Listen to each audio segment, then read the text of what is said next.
Mi pregunta. Y muchísimas gracias. Pero mire, pues, el tema es que nosotros, aquí lo que tenemos que tener claro es esto. Mire, pues, vamos a ver. Cuando nosotros entramos a la Sagrada Escritura, nosotros lo que hacemos ahí es encontrar lo que Dios ha revelado de sí mismo. ¿Qué significa esa revelación? Pues significa lo que Él ha dado a conocer de sí, lo ha dado a conocer. Eh, por ejemplo, hay muchas cosas que no aparecen con el nombre completo, sino que aparecen como narraciones.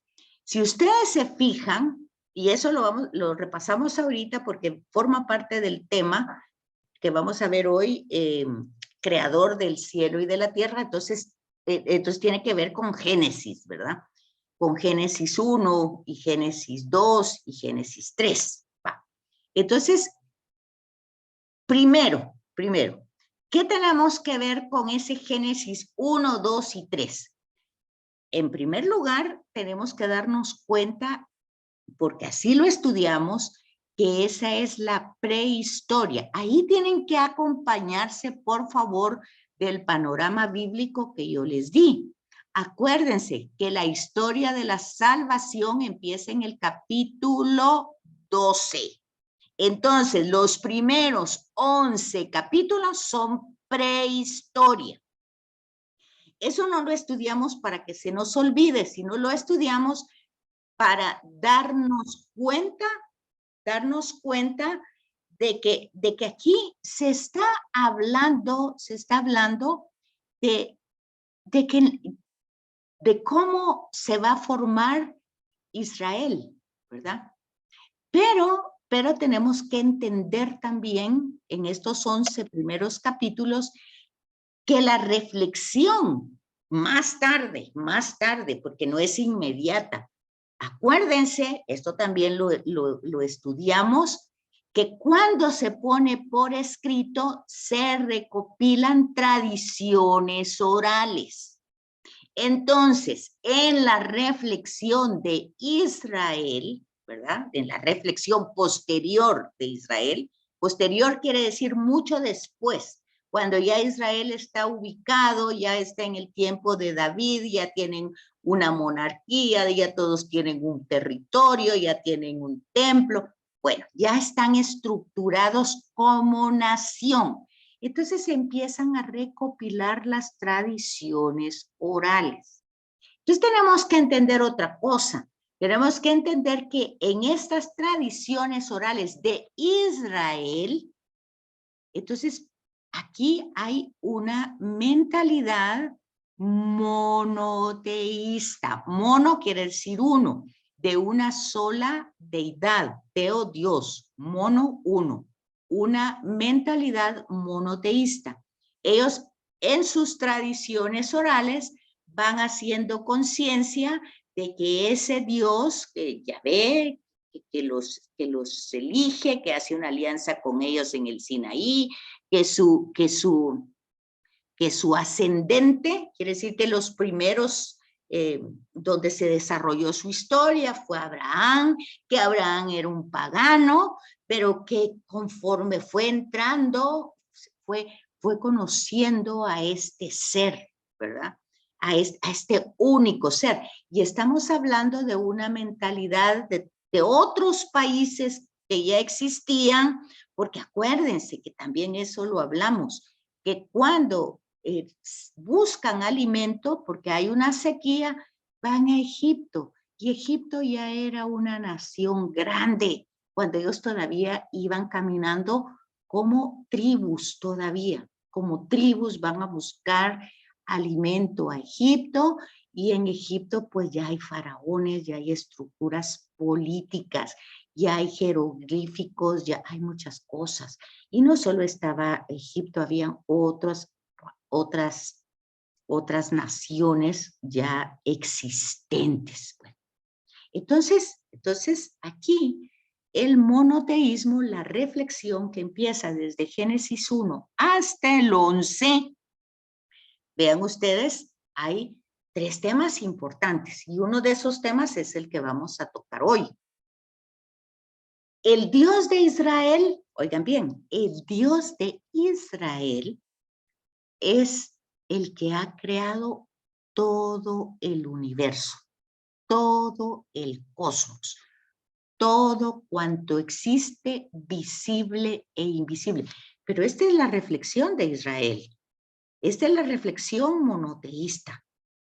Una reflexión que luego se va a desarrollar en el judaísmo y que ellos lo van a ir cultivando en toda su historia, porque van a ir viendo, constatando esto que así como es creador de ese pueblo, acuérdense que ese pueblo no era pueblo, eran esclavos. Y ese Dios personal de ellos, estamos hablando del monoteísmo, pues pelea con brazo fuerte con el faraón, una divinidad nacional, o sea, una divinidad de Egipto. Entonces el Dios de Israel pelea con brazo fuerte con el Dios de Egipto, que era el faraón, y ustedes ven todas las plagas, las 10 plagas y todo lo que, todas esas, esa es una epopeya, se va narrando de esa manera, pero ahí lo que va revelando, lo que se va revelando es que ese Dios está cercano, ese Dios acompaña, ese Dios libera, y todo es por iniciativa de Él, no es porque le están pidiendo ni nada, sino que es la misma iniciativa de Él. Entonces elige a Moisés, Moisés va a ser el instrumento para sacar a ese pueblo, pero está claro, en la revelación está claro que Moisés dice, yo no puedo hacerlo. Y entonces viene Yahvé y le dice, no te preocupes, ahí va a estar tu hermano que va a hablar por ti, pero yo voy a ser el que voy a hacer todo. Entonces es Dios que está actuando a través de los instrumentos humanos. Y entonces hace un pueblo. En el Sinaí hace una alianza, el Dios de la alianza. Yo seré su Dios, ustedes serán mi pueblo. Bueno, todo esto, ¿por qué me tengo que ir hasta ahí atrás? Porque me tengo que ir hasta el principio para que, si no, nosotros no entendemos qué pasó con Jesús, ¿verdad? Entonces, constantemente nosotros tenemos que regresar al Antiguo Testamento. ¿Por qué? Porque Jesús es un judío que le habla a judíos. Y entonces nosotros tenemos que comprender la religión judía para entender el monoteísmo del pueblo judío, ¿verdad? Y ahí podemos entender también con toda claridad lo que dice Pablo a los Corintios anteayer, ¿verdad? El escándalo que es decir que Yahvé está ahí, que Yahvé es el que está en esa cruz, que ha muerto y que es Yahvé, ¿verdad? Entonces dice, es una necedad y es un escándalo para los judíos y una necedad para los griegos. Entonces, nosotros tenemos que captar toda esa parte del Antiguo Testamento que es grandiosa porque es Dios que se está dando a conocer a su pueblo, no solamente con palabras, sino con hechos. Y esos hechos ellos los tienen que ir reinterpretando desde su capacidad humana. Y eso es hacer teología. Hacer teología es cómo voy a contar, ahorita que yo estoy hablando con ustedes de esta manera, yo estoy haciendo teología, porque estoy tratando de explicar la escritura de una manera, no con lenguaje teológico, pero sí con fundamentos teológicos, porque el fundamento teológico es lo que Dios da a conocer, ese es el fundamento, lo que está en la escritura. Ahora, ¿cómo trato yo de llevarlo a la comprensión de los demás? ¿Cómo? Bueno, entonces, claramente por eso en el judaísmo no es aceptada la persona de Jesús, porque no hay una manera fácil de explicar que ese Jesús sea Yahvé, y porque no hay manera fácil de decir que sea trino, Dios sea trino. en un monoteísmo como el judío no hay tal facilidad de comprensión. Y vemos nosotros que nosotros tampoco es fácil la explicación, pero para nosotros Jesús es pues el personaje que revela el rostro de Dios. Para el judío no, para nosotros los cristianos.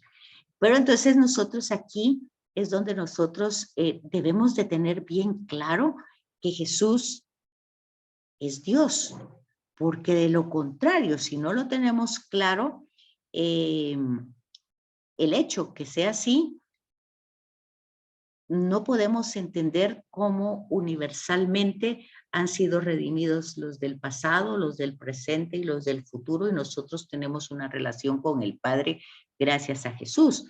Pero también tenemos que tener muy claro que Él dejó esa parte de la divinidad cuando asumió la humanidad, y esa es la parte difícil, ¿verdad? Porque está bien, es Dios, está bien, pero ahora también es hombre y cómo puede tener esa realidad doble, cómo puede ser. Entonces, es muy difícil explicarlo, pero hacemos todos los esfuerzos para entender. Pablo hace el esfuerzo diciendo, bueno, pues él no vio como algo codicioso el ser Dios, sino que se despojó de eso, se despojó, lo dejó, se anonadó, dice. En teología es kenosis, lo dejó ahí y por amor, pero otra vez, la iniciativa es del Padre. Es el Padre que tanto amó al mundo que se encarna en la persona de Jesús. Ahora, como en el término, y eso lo hablábamos hace 8 días, cuando ya hablamos de Padre, Hijo y Espíritu, pues ya pareciera que el Padre es el más importante, el Hijo está en segundo plano y el Espíritu está en tercer plano.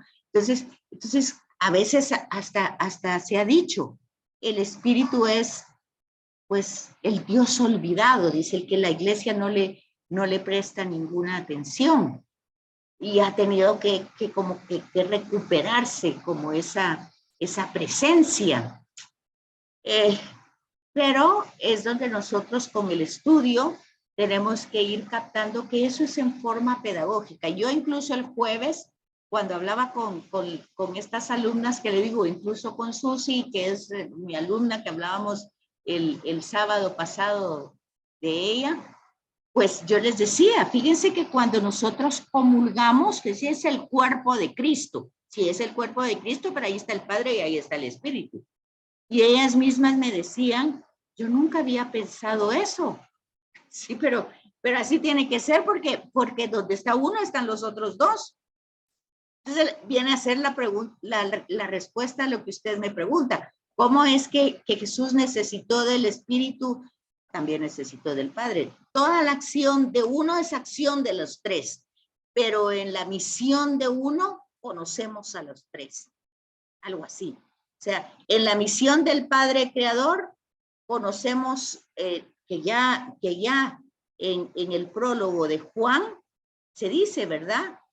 Que sin Él no ha sido creado nada. Cuando dice, en el principio existía el verbo estaba en Dios, el verbo era Dios, sin Él no fue hecho nada. O sea, vemos que en la creación no aparece el Hijo, pero ahí está el Hijo, porque es la palabra que crea.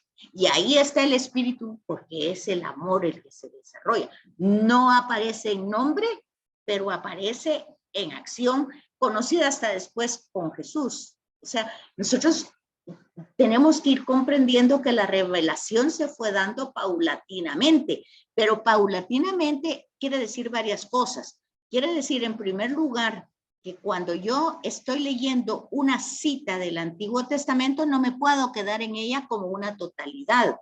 Es decir, cuando la gente habla, por ejemplo, de la teología de la prosperidad, ¿verdad? ¿Por qué habla de eso? De que Dios quiere que tengamos mucho dinero, que Él no quiere que tengamos pobreza. Porque en el Génesis, la parte patriarcal, la parte del patriarcado, ve como un castigo, como un tema de castigo de Dios el hecho de que haya pobreza, ¿verdad? Entonces se ve la riqueza como una bendición, fíjese, pero fíjese que usted tiene que llevar todo el proceso, porque ese es Génesis, pero luego más adelante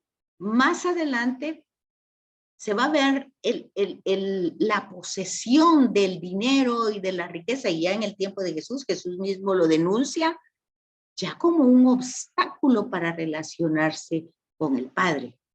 Entonces nosotros tenemos que ir dándonos cuenta de esos temas que van progresivamente desarrollándose y no nos podemos quedar solo en un versículo como aquí dice, que la riqueza es una bendición de Dios. Entonces, si yo vivo en la pobreza, pues entonces, bueno, y entonces Jesús vive desde la pobreza, anuncia a sus destinatarios son los pobres y porque está tratando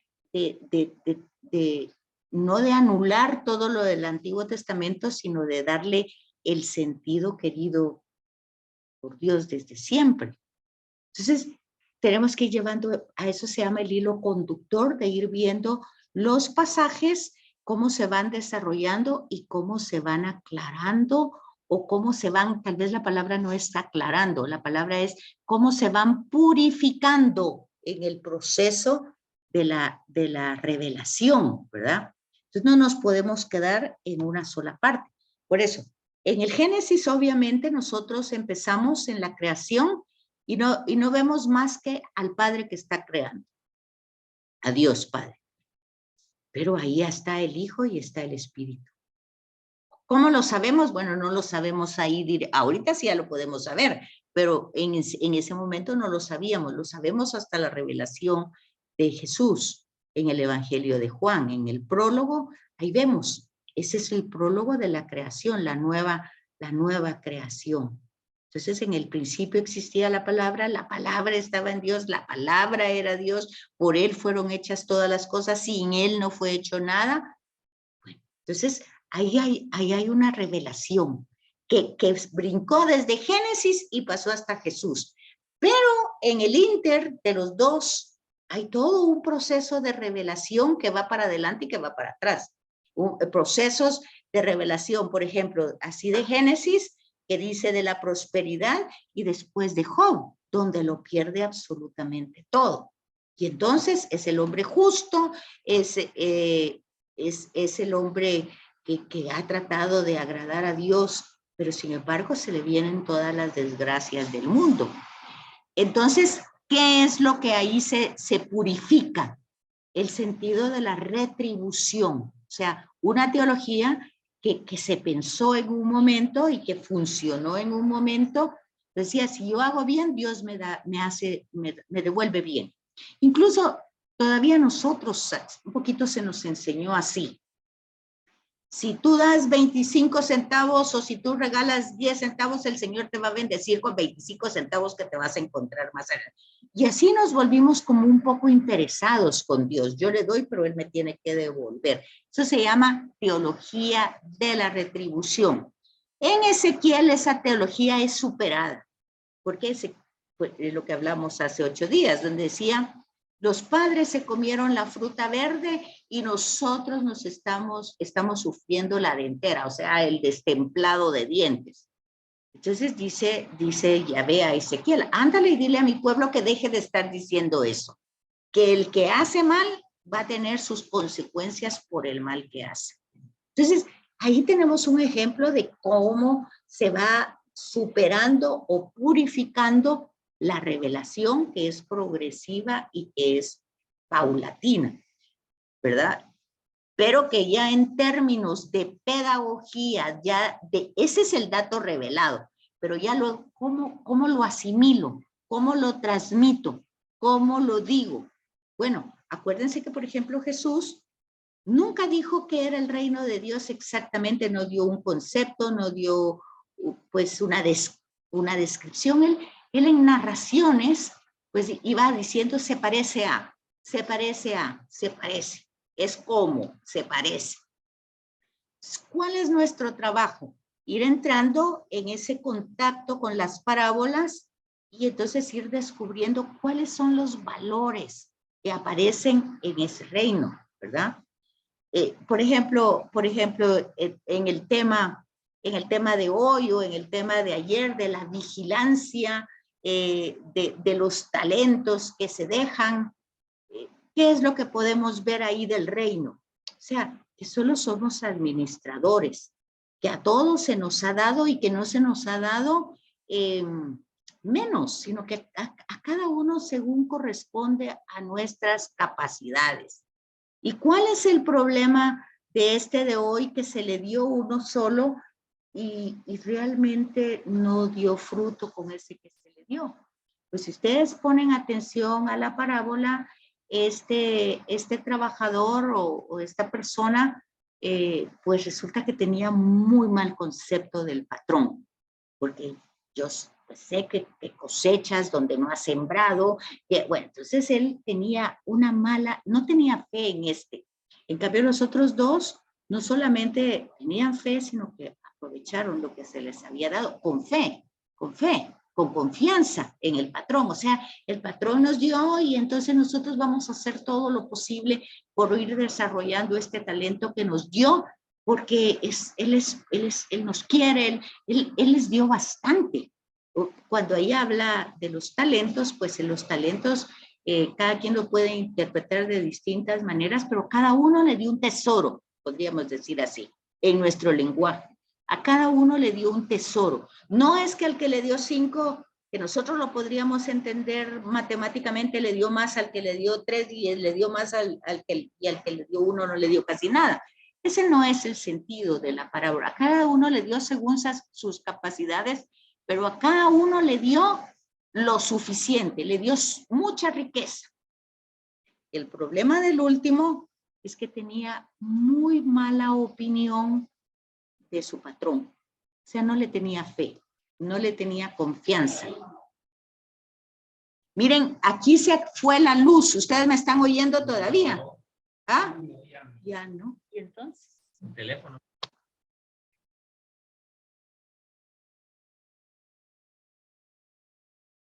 Entonces era toda una gran tormenta. Sí, viste, y tú que no iba a llover el día de hoy. Te digo que no has entendido. Ustedes me escuchan, dice.